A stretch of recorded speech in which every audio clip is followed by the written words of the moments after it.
Okay, Chapter 7, Code 7.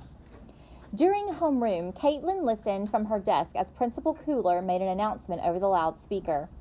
I look forward to this week every year, the principal said. Imagination Week is about imagining the world is a better place and then making it happen. I love team projects. This year is no exception. Caitlin sighed. The thought of a team project made her uncomfortable. She placed a hand on the messenger bag resting in her lap. Since moving to Flint Hill from New York City a year ago, she hadn't tried to get to know anyone. She preferred to keep to herself. Teams will be assigned today. You will need to come up with a team name and get started on your plans. The winning group will get a pizza party for their class.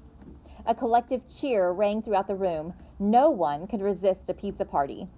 Caitlin's teacher, Mr. Lowe, called out names, dividing the class into 3 groups of 7. Caitlin slung her bag over her shoulder and moved to the rear of the room to join her team. She didn't know any of them well, but she thought the Sebastian guy had caused a scandal at the school by selling bad candy. Great. Let's get started, Sebastian said. We need to delegate tasks to the right people if we want to go big. Trust me, I know from experience. What's the rush? Alec interrupted. We haven't even decided what we're doing yet. He looked at Jefferson. Jefferson, come up with an idea everyone likes. Jefferson swallowed. Me?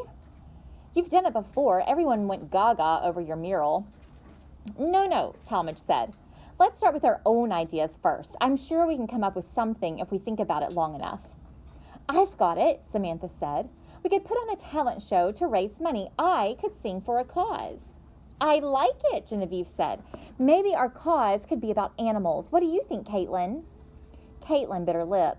A talent show sounds okay, so long as I'm not in it. She wasn't sure if she even possessed a true talent. Hold on a sec, Sebastian said. Who wants to prance around on stage for a cause? Even I wouldn't do that for a pizza party, Alec added. Me either, Talmadge said.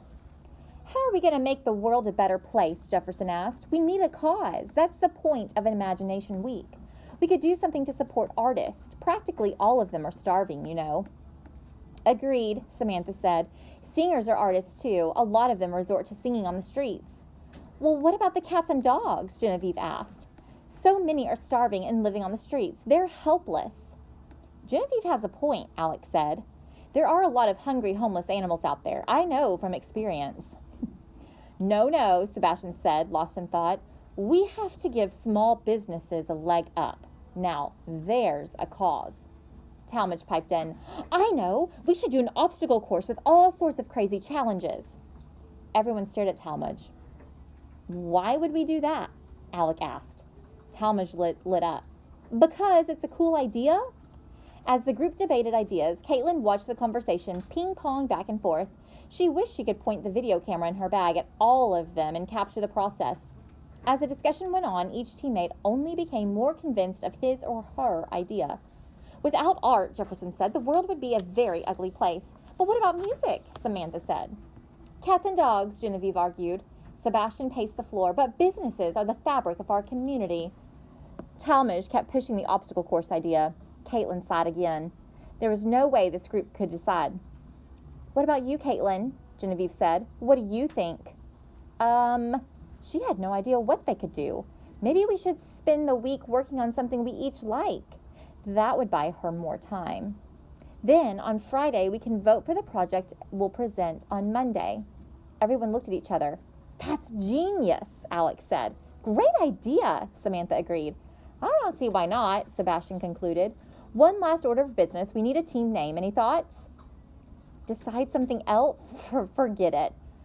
Why don't we just wait on that name until we know what our project is, Caitlin offered. Yeah, makes sense, Jefferson said. All in favor, say aye, Sebastian said. Aye, everyone chimed just before the class bell rang. Caitlin smiled. She'd gotten what she wanted, a non-team project. But she still had a big problem. What was she going to do for her project? As she sat in the room that evening, she pulled the camera from her bag and rested it on her desk. She knew that it would involve her camera, but she didn't know what she would film. She didn't even have a cause, like save the dolphins or find a cure. She filmed people because she loved the small stories that unfolded in front of her camera, like the time her old best friend told her on camera why she had the biggest crush on Chad Rice, or when she filmed her cousin's high school graduation ceremony and caught the tear that slipped down her uncle's face, or when Mom received an honor for documentary filmmaking. How powerful she had looked behind that podium making a speech. Caitlin touched the camera.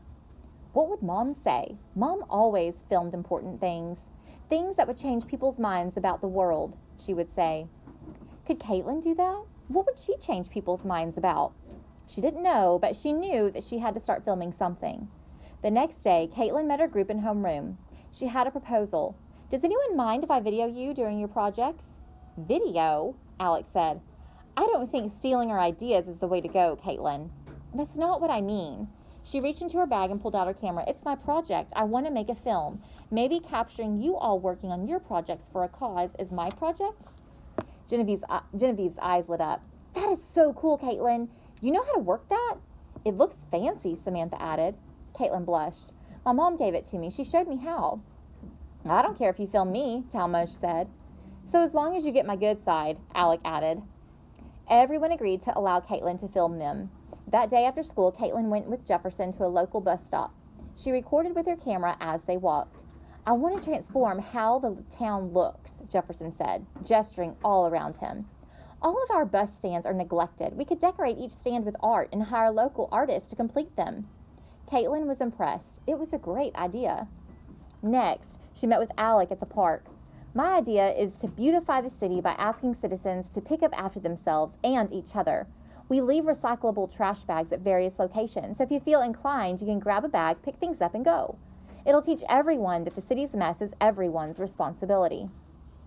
When Caitlin met with Samantha at her house, she filmed Samantha working on a new song. I want to sing something that will make people care about our world. The following day, Caitlin captured Genevieve using a neighborhood map to establish a system of foster homes for pets. If every kid at Flint Hill Elementary took an animal in, we could save hundreds of cats and dogs every year.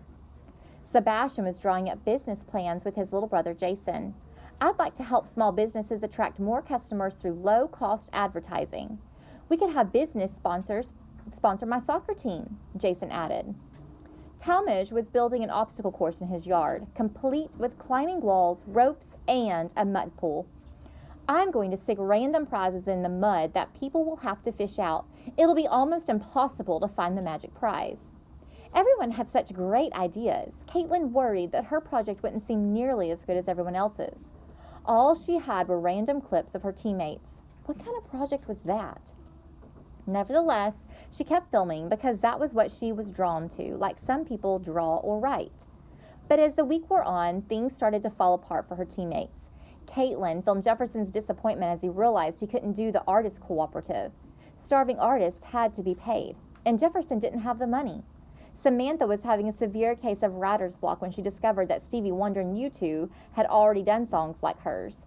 And Sebastian was pretty sure his business plan might be illegal if he was hoping to use the likeness of famous athletes on company-sponsored soccer shirts. When Caitlin went to film Genevieve, Genevieve had lost hope for her foster care system. About 1/4 of the student body had a household member who was allergic to dogs or cats. Another half had parents who already had enough to do with their own children's pets, and the other quarter would rather foster iguanas and tarantulas. The only teammate who seemed happy with his project was Talmadge. We can't pitch an obstacle course because it's cool to Principal Cooler, Sebastian said in homeroom on Friday. We've got to think of something important. What about you, Caitlin? Alex said. You've got something, right? Yeah, videos of disappointed teammates, Caitlin thought. Not really. But this was your idea, Jefferson said, to do our own thing separately. We let you film us, Samantha said. You can use that somehow, right? Genevieve said, hopeful. I say we vote to submit Caitlin's project, Sebastian said. Everyone in favor, say aye. Aye. It was unanimous. We know you will think of something brilliant, Jefferson said. Just see the possibilities. Meeting adjourned, Sebastian said. Caitlin left homeroom with the team project resting heavily on her shoulders. Her plan to buy more time had completely backfired. What was she going to do now? Wait up!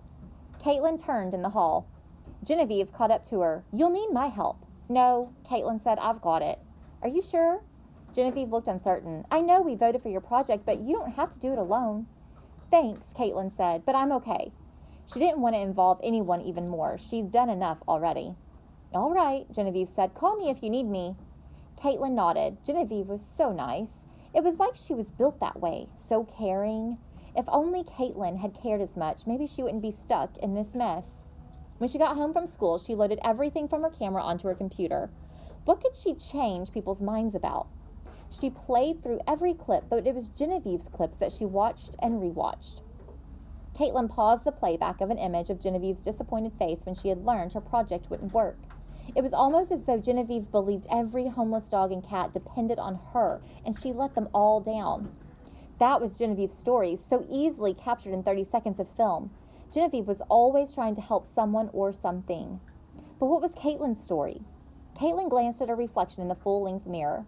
She didn't like what she saw, the sadness from her mom's passing, and then having to move away. For a year, Caitlin had kept her distance from other people because she didn't want them to see that too. She was sure everyone thought she was just a loner, but Caitlin wasn't a loner. She was just lonely. Caitlin stared again at Genevieve on her computer screen. Genevieve cared enough that she offered to help Caitlin.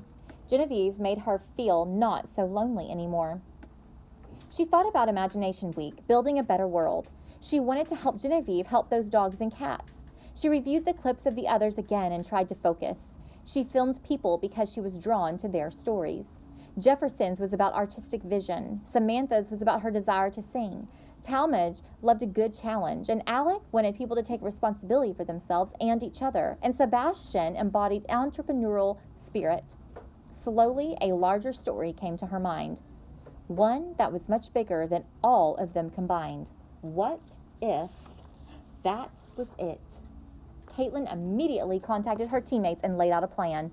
Then, all weekend, she filmed her teammates working on her idea for their new project and edited the film. Come Monday, Principal Cooler called an assembly for Imagination Week. Presentations went by grade level, and Caitlin's team was scheduled to go last. Caitlin could hardly sit still. First, the kindergartners came up and acted out a play where they reimagined a world where circle time was required for everyone to promote peace. The crowd went wild with applause. There were projects about poverty, education, and curing diseases. By the time a fourth grade team presented a thoughtful project about staying green, Caitlin's stomach was full of butterflies. Finally, it was time. And for our last presentation, Principal Cooler announced, Caitlin Williams will be presenting for her team. Caitlin went to the podium and held a note card on which she had written a brief speech. She took in a breath and remembered how powerful her mother had looked when she had made her own speech. Imagination Week is about betterment of the world, Caitlin said. I've learned that one person alone can only do so much, but when we share our stories and work together, we can do so much more.